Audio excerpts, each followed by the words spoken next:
Common motherfucking sense in this bitch, aka the soul of Andromeda, the night of Venus. And one thing I noticed about astrology is that people who don't look at astrology from a pure perspective often cling to astrology for sakes of the physical world.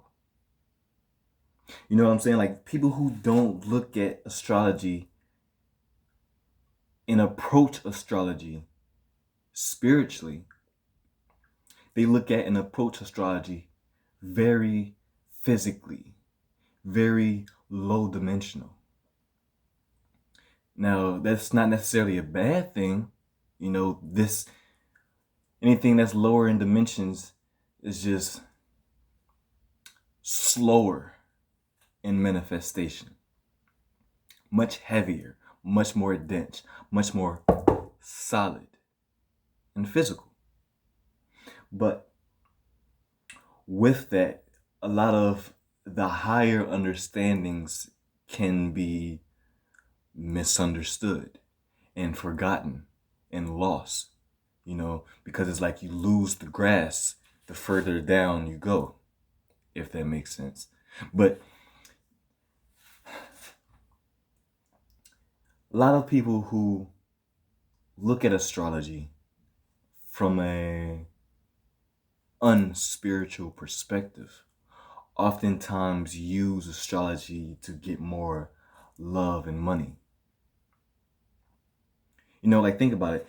Oftentimes when people who don't feel abundant or feel a sense of lack, whether it be through finances or whether it be through romances, they tend to go to astrology to try and sort these things out and figure out how can they get more money or more love and attraction.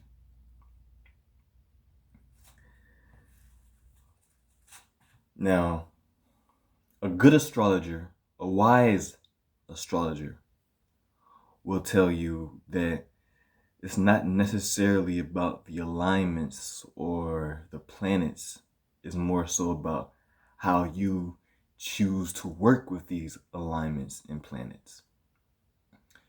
And more so, get into the whole love and money thing. A wise astrologer will tell you that money is such a physical human thing that it's hard to just pinpoint and track using astrology.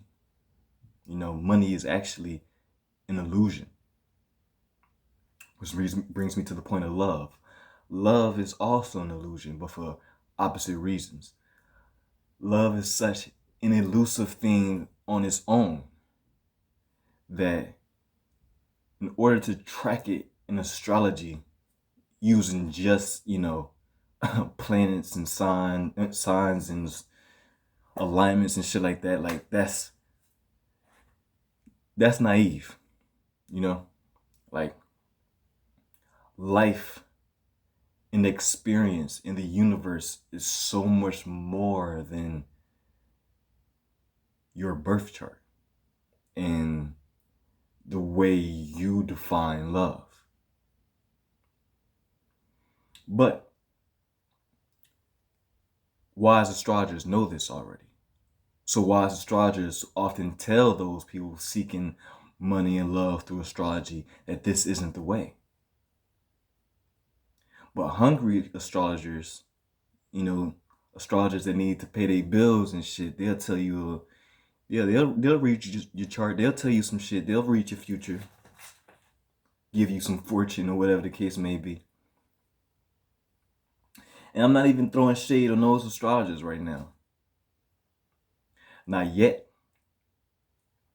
Because what's interesting is that when astrologers do start pandering to you on how to get more love or how to get more money, they often use the planet Venus, or they often use the sign Taurus and Libra, or Pisces even for that matter. And understand why. There's some truth to it. Some truth. But let's get down to details of why that's not all the truth. When we look at Venus, Venus represents, our values, the things that we are willing to compromise for or compromise with, the things that we are willing to put value into, the things that we are willing to give to others because we value it and we think that they should value it or will value it. It is our sense of values. Oftentimes, that deals with beauty. Humans by default value beauty. But beauty is subjective. We all have different forms of beauty and different perspectives of what beautiful is. But we value beauty nevertheless. So beauty also deals with Venus. So you got values, you got beauty. But astrologers a lot of the times will tell you Venus represents love. Now it can, because the things that you value, you oftentimes love.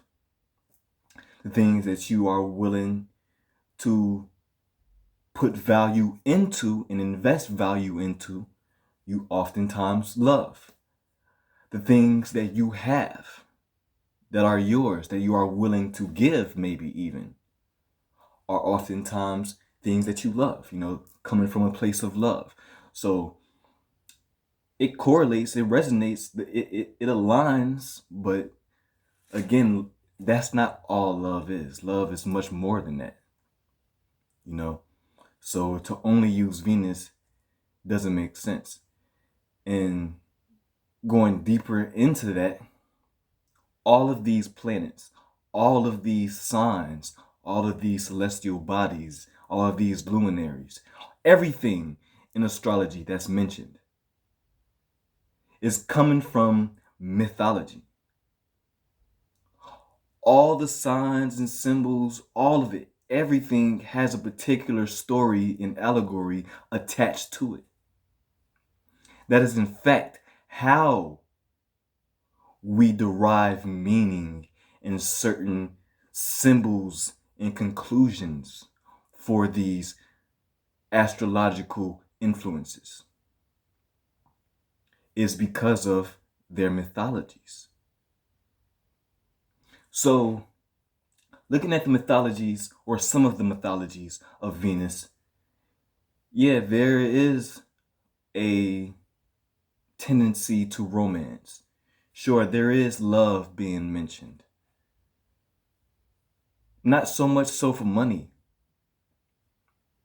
It's funny, the mythologies of Venus, it speaks of royalty, sure, but it doesn't necessarily speak of money and material gain. It doesn't really speak of how people get money or what people, it might talk about what people spend money on, but that's about it. Again, that goes into values. What people value, what people are willing to spend money on. That's Venus, sure, but it doesn't speak of all of money. Look at the mythologies of Jupiter. Look at the mythologies of Saturn. Much more often, you see signs of influence, signs of success, signs of abundance, signs of status, signs of luck. These symbols are often in Saturn and Jupiter mythologies. Something dealing with status, something dealing with material gain. So why isn't it when astrologers are telling you about money, they always telling you about Venus, always telling you about Taurus? And sure, you can mention those, but how come they don't talk about Jupiter or Saturn? You know what I'm saying? And that's where the wise astrologers do mention those. They do mention the influences of Capricorn. They do mention the influences of Libra, where Saturn is exalted with that Venus energy. You see what I'm saying? But that's all besides the fact. That's just letting you know that all of these things in astrology have mythologies attached to them. And that's how we get their meanings. We also get the meanings from, just day-to-day life and how it actually influences us in reality. But yeah, that's just painting the picture for you. There's mythology to all of this shit. So going into the mythologies of love, right? Speaking of Venus, Venus is often around romance, but she's never the one who's causing people to fall in love. She's never the one who's forcing the energy to play out. She has the mission, but she has other people carrying that mission out for her. Venus is like a general. In fact, she has many soldiers to carry out her duties. One of the many soldiers is where I come into play. Eros. Eros, known in many different cultures, known in many different times, came into many different forms. Eros, comma, Cupid, even, or the asteroid,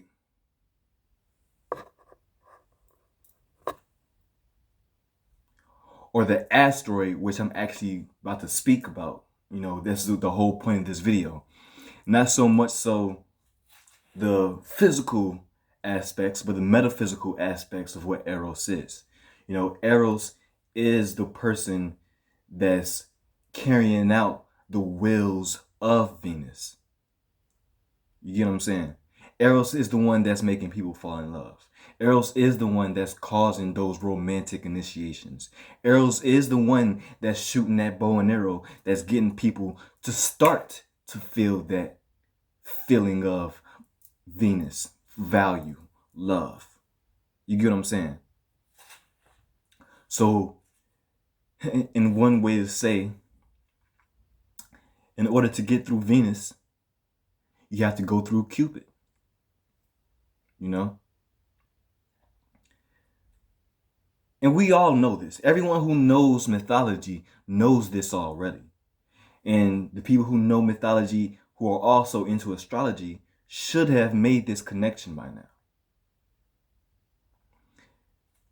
What I want to talk about is, why isn't Eros talked about?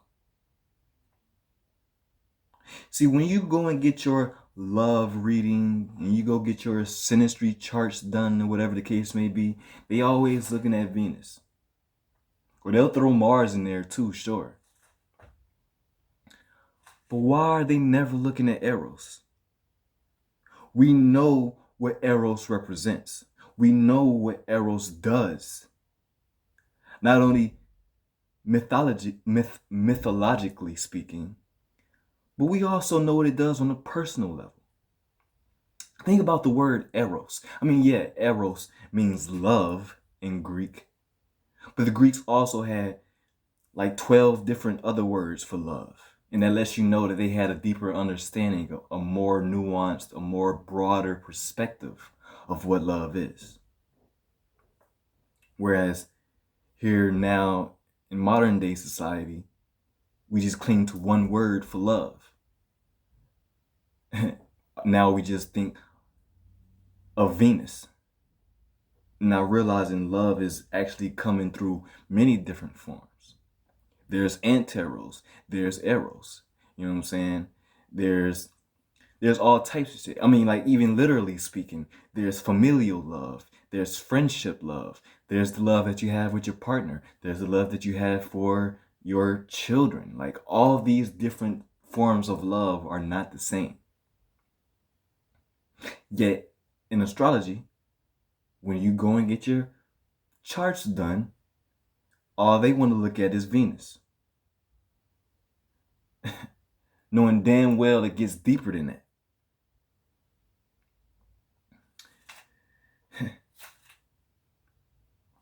So, knowing that Eros is the one that's actually causing people to fall in love in the first place, it's important to start to take that into consideration, you know. But looking even deeper into that word of Eros, Eros leads us into that word of erotic. And the erotic is all about your sexual natures. You know, Eros is it's a Venusian energy. It's doing the same energy that Venus is doing, but it's doing it on a lower level, on a much more physical level, on a much more, it's doing it in a lower dimension. Yeah, that's a great way to say it. Like, as I was saying before, like, as you go through certain dimensions, right? And the lower dimension you go, it's like, or the lower density things get, the more physical things get, and the slower things get. So you can imagine like Venus as the goddess up in the clouds that's doing the commanding, and Eros as the man with foot on ground that's hearing the voice carrying out those duties.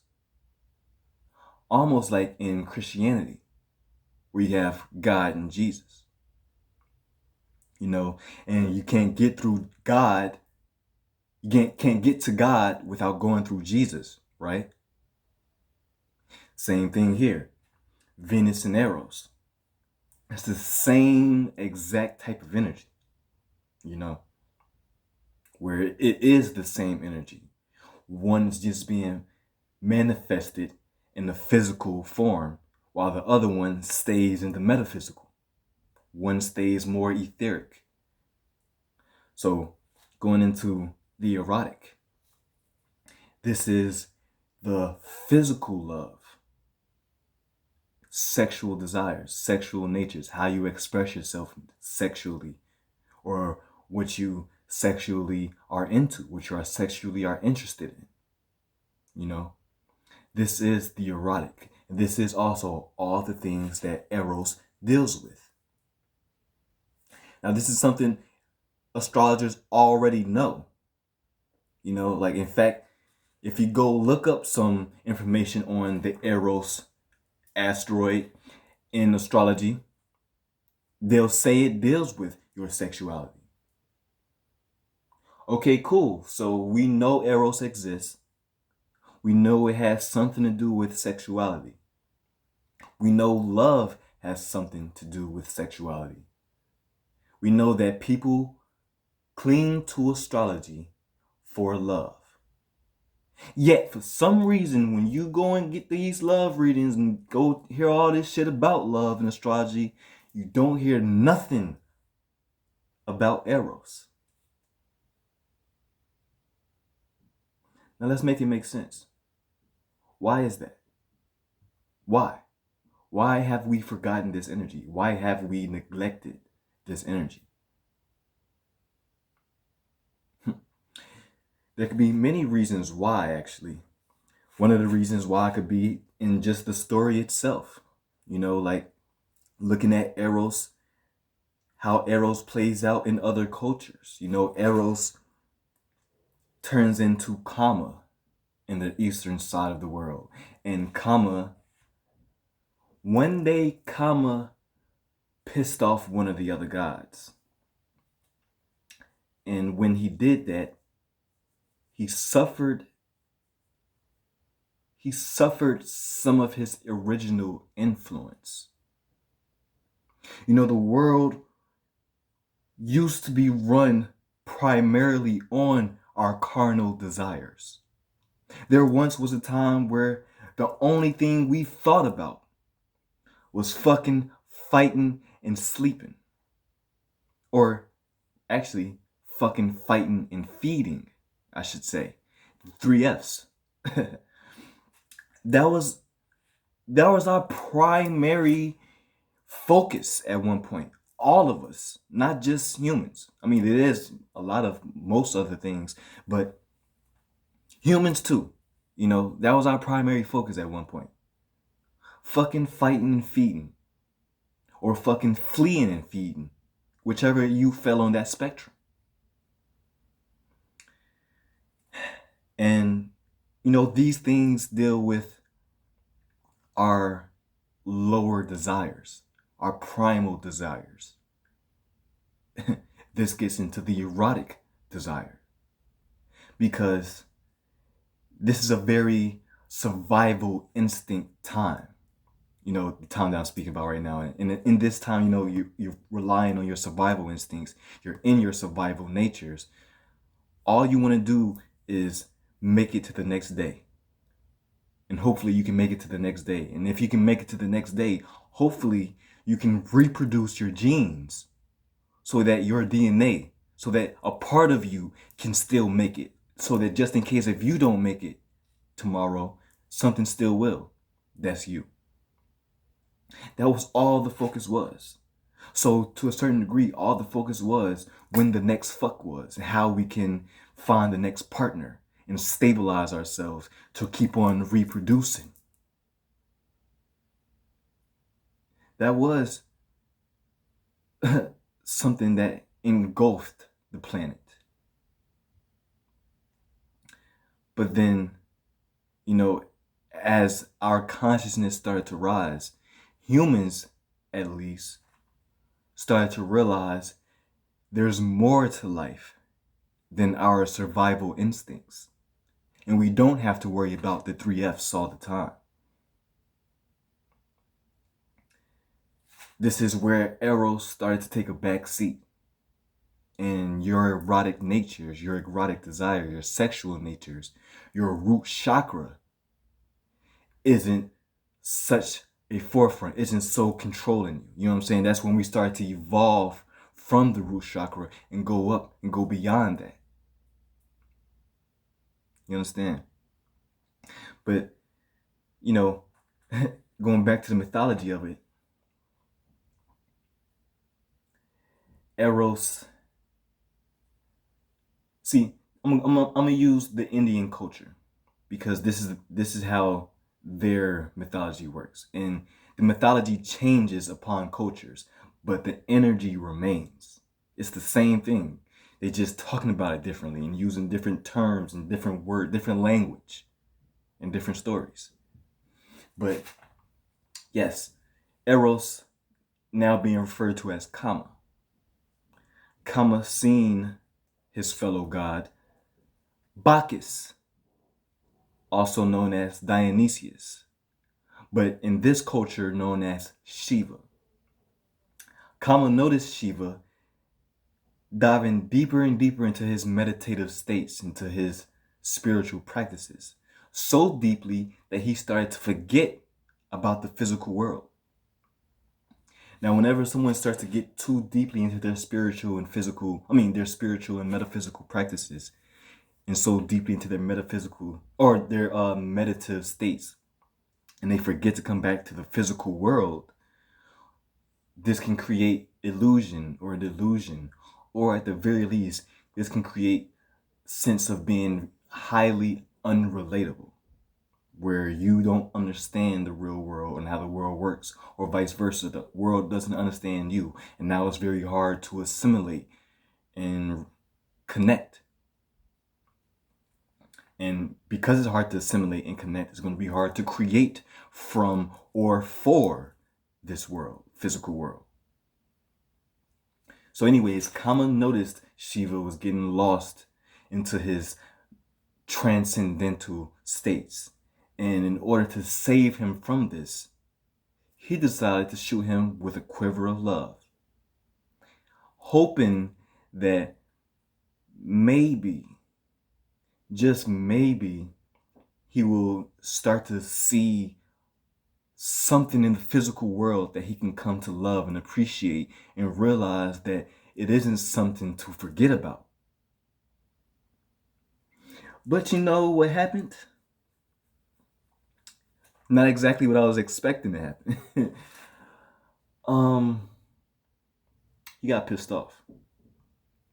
So when he got pissed off, you know, he basically retaliated in a way that made me feel as though I don't, or he made Kama feel as he retaliated in a way as though Kama doesn't can't be seen like he could have been before.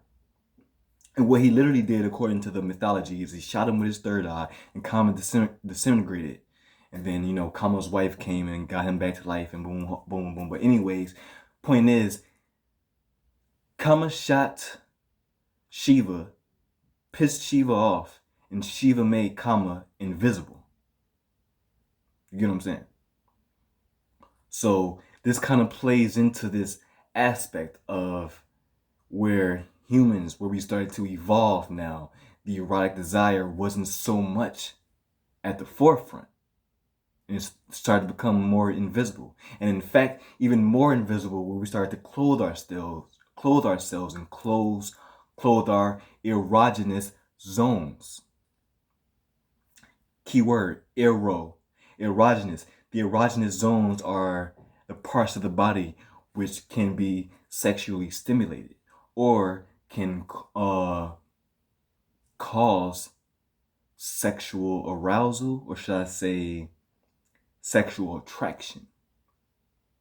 Either way, when we start to cover these erogenous zones, that's even another example of Eros taking the back seat and becoming more invisible. You know, and now these natures, we know we have them, but we're not showing them. You know what I'm saying? We know what's going on behind closed doors. We know how everyone's being born.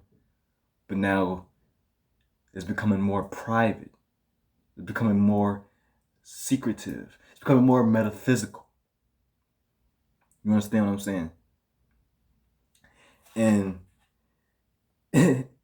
it's crucial for me to manifest myself in the way that I am now in order for things to still align at the way that they are. You know what I'm saying? It's like I am someone who doesn't crave the spotlight. I am someone who is deeply metaphysical. I am someone who is constantly trying to get other people to notice their creative natures and point them in a certain direction. You know, I am the Aries Taurus, that representation of Aries Taurus Eros energy. And it was crucial for me to come at the time that I did and the way that I did in order for me to carry out this mission. You know, because that's the thing, is that I see no one is talking about me. I see no one is talking about Eros. I see no one is talking. And I'm not saying you gotta talk about. And see, here's the thing, is that now I don't want you to misunderstand what I'm saying. Is I am not the asteroid that we speak of in astrology. That energy in which it represents is coming from the same exact location that I come from. That's what I'm trying to say. And I understand this energy to a core because it is me. But I understand beyond that how important it is. And I see that no one else is talking about it. So, you know, me being Venus dominant, me being ruled by Venus, me being Kama, it is my mission to get people to understand Eros more and actually bring it back to the forefront. You know what I'm saying? And it doesn't have to be something where, you know, because that's the thing, is that it is becoming to the forefront now, but it's going in the wrong direction, where it's becoming too physical. And the idea wasn't for it to come back to the physical nature. You know what I'm saying? The idea wasn't for me to come back here and have to tell you this physically.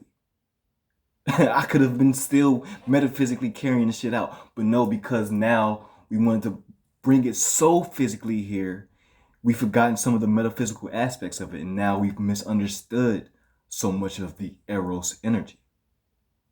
So much of it is being misrepresented. Just look at media.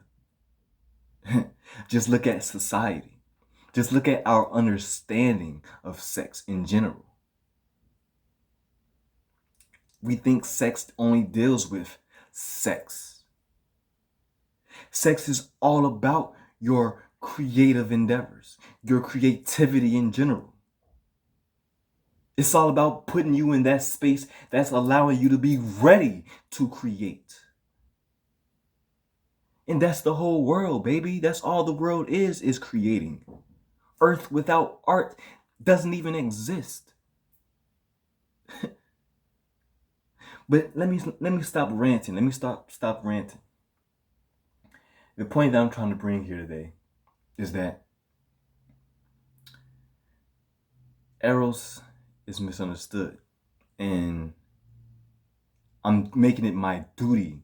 It is my duty to represent this in a better way and bring the more metaphysical aspects back to this realm of Eros, because we've brought it too physical. We've made it too physical, and it was supposed to still be invisible to a certain degree. Kama was supposed to be invisible. You know what I'm saying? Like once I got that, yeah, it seemed like it was a repercussion. It seemed like he was angry and it was bad, but in all reality, it was better. It was cool. I fucked with things like that because it allowed me to carry my mission out that much harder, that much stronger. That's when I learned how to become the infiltrator. That's when I learned how to become the esoteric sniper. You understand what I'm saying? It was better for me to be in the background, making things happen behind the scenes. But now, since y'all don't understand this shit, I'm forced to come to the forefront and show you and make you understand this shit and actually explain this shit with my mouth verbally and make this shit physical now. Since y'all want to make this shit so physical, now I have to make the metaphysical physical for you, since y'all forgot that part. But back up to what I'm saying. The reasons why, astrologers probably don't want to speak of Eros is probably because of that mythology right there, because of the invisibility that occurs. But another reason why is probably because of the orbit that the Eros asteroid actually has. The orbit is it's kind of slow. It is not as slow as the outer planets where it can take like 10, 15 years, like, Pluto or Neptune, but it's not as fast as your personal planets like the sun and moon and Mercury. Eros takes about 1.7 years to orbit the sun, or it takes about 20 months to go through all signs of the zodiac. 20 months. So a year and some change, right? So because of that makes a lot of astrologers deem Eros not to be so important because it's not as personal. The energy isn't as individual. It's a little more generational or whatever the case may be. But goddamn it, that's bullshit. Okay? Just think about it. Like, if we're talking about love, why wouldn't we talk about sexual desires or sexuality? Why wouldn't we by default? I don't give a fuck how generational. Let me calm down. If we're talking about love, I don't give a fuck how generational a planet is or not. Why wouldn't you discuss the sexual natures? Doesn't that involve love? Oh, I see what it is. It's nowadays y'all separated love and sex. That's what it is, huh? So you think that when it comes to love, it doesn't mind any mentioning, any awareness, any insights on the sexual natures, huh? Just the emotional natures. That's all that it is to love, huh? That's the only way that it is to connect to people, huh? Like it ain't people talking about soul ties all up and down the spiritual community. But yeah, so the thing is that because of this orbit, and because a lot of astrologers will deem it not to be as important in terms of your personal charts, that could be another reason why Eros isn't talked about. You know, so between the invisibility, between the orbit, there's many different reasons why. But the main reason why that you can probably experience from this video is that people just don't really understand it. People really just don't understand Eros in the way that they think they do. People don't understand sex the way that they think they do. People don't understand their true creative desires in the way that they think they do.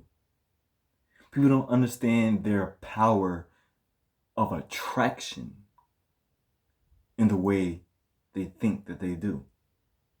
Sure, you hear all about law of attraction, but the law of attraction tells us that opposites attract. And the law of attraction also tells us that there's polarity. There's yin and yang, there's light and dark.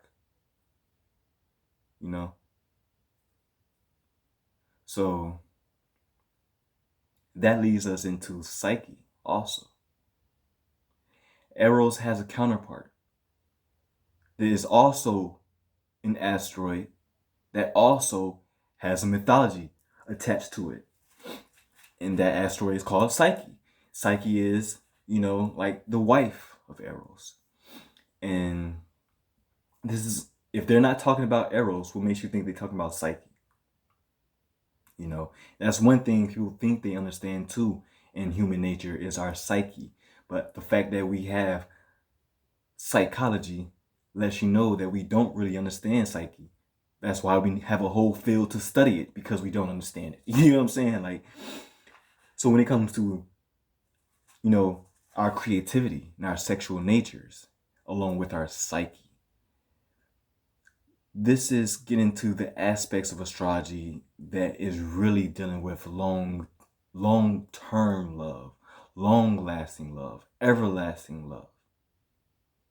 This is almost more important in your synastry charts than Mars and Venus. You understand? Because, it's like you can't even fall in love and experience love without at least getting into some sense of attraction. You know what I'm saying? And it plays out in so many different ways, where you can be someone who's very non-judgmental and you're not worried about the physical at all. So you don't even have a type. You don't even worry about what someone looks like. You probably don't even care what gender they are, or what sex they are, or whatever the case may be, right? But even still, you're attracting things to you on a spiritual level. You understand? And you're also you're being attracted to things, and things are attracting to you on a spiritual level. And this is the Eros psyche natures. And you can't even fall in love. You can't even get into a relationship without being attracted to someone first. Whether it's them physically or metaphysically. You know what I'm saying? In any other way that you can think of. You have to be attracted to someone before you can just fall in love with them. You know what I'm saying? And doesn't, like I said, you can be someone I didn't even know I liked them. I didn't even know I thought they was ugly at first. I didn't think they was cute. It doesn't have to be like that. You know what I'm saying? Stop thinking about it like that. In some way, shape, or form, you have to be attracted to the way this person thinks. You have to be attracted to the way this person expresses their emotions. You have to be attracted to something about this person before you can even feel those stages of Venus. You get what I'm saying? You have to go through Eros and Psyche before you can go through Venus. Because Psyche also does the bidding for Venus. If you look at the mythology of Psyche, if you look at the mythology of Eros, you're going to end up by nature, by default, running into the mythology of Psyche. And Psyche, her mythology is all about doing all these tasks and duties for Venus in order to prove to Venus that she's worthy of Eros, basically. And without getting too deep into the story of it all, the mythology is basically just telling you, making your mind, making your psyche, your spirit even, because that's what psyche often represented, the spirit. That's what psyche means in Greek, spirit. But getting your conscious to fully analyze and work through something to determine if it's worthy value or not. To determine if it's even something you can connect with or not on an intimate sexual level. You get what I'm saying? And this is where this whole aspect of Eros and Psyche comes into play, where you can't even dive into your Eros energies without your Psyche being lit up. You understand what I'm saying? Whether you're a sapiosexual or not, aka whether you're someone who is, sexually attracted to how someone thinks or not, you can't even get into your sexual natures if your psyche isn't being lit, isn't being sparked. You know what I'm saying? So psyche is all about where you get attracted, where you are looking to meet that Cupid energy. Whereas Eros in your chart, you are that Cupid. So Eros in your chart is where you are doing the attraction, where you are shooting that bow and arrow to get people to fall in love. How you are doing your law of attraction energy, if that makes sense. You know what I'm saying? But yeah, these are just the things that Eros represents on a more metaphysical level. Like I said before, this is all about that energy that puts you in that space of being ready to create. What makes you feel ready to create. That's what Eros represents. Now, more physically, more low dimensionally speaking, more low vibrationally speaking, this is how all the other astrologers speak about it. You being ready to create. What does that sound like? You being ready to create a life. Horny. Wet. You know what I'm saying? Eros is your sexual desires. When you start getting the things that make you feel ready to get into those sexual states of mind. You know what I'm saying? The things that make you feel erotic. You know what I'm saying? That's what Eros is often associated with amongst astrologers. And that is true, but as you can see, it's more than that. But that is true. So we have to add that into the equation too. So now we're talking about being ready to create. This is, usually like, let's say you have writer's block, or let's say you're an artist and you're struggling with coming up with a new idea and you don't know what to do, and you just come up with some type of blockage, right? You don't know what to do. Or maybe let's say you're uncomfortable right now, and maybe let's say you're a singer and you're not used to being on stage, right? Now you're not, you know what I'm saying? All these things that feel like some sort of blockage between you and your creative natures. Well, Eros represents is shooting that bow and arrow and getting you ready to create. Getting you ready to, go through and say fuck whatever is making you feel uncomfortable right now and just do it. You know what I'm saying? It points you into a certain direction. it gives you an idea of what you can write about if you have writer's block, or it points you to a direction of where that idea may be residing. You know what I'm saying? It points you to a direction of where your art can be directed to. You know what I'm saying? It points you to a direction, though. It's your creative direction. You know what I'm saying?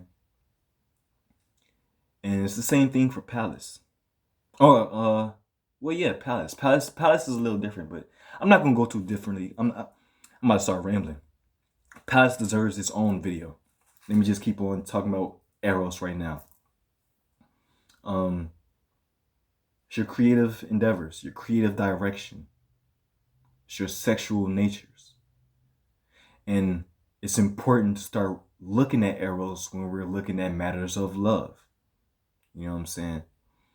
Because you might have your sexual natures in a completely different way than your partner. And that can cause some sort of animosity or distress, or your creative direction might be going into a whole different direction than your partner's, and that can cause some sort of arguments or disagreements.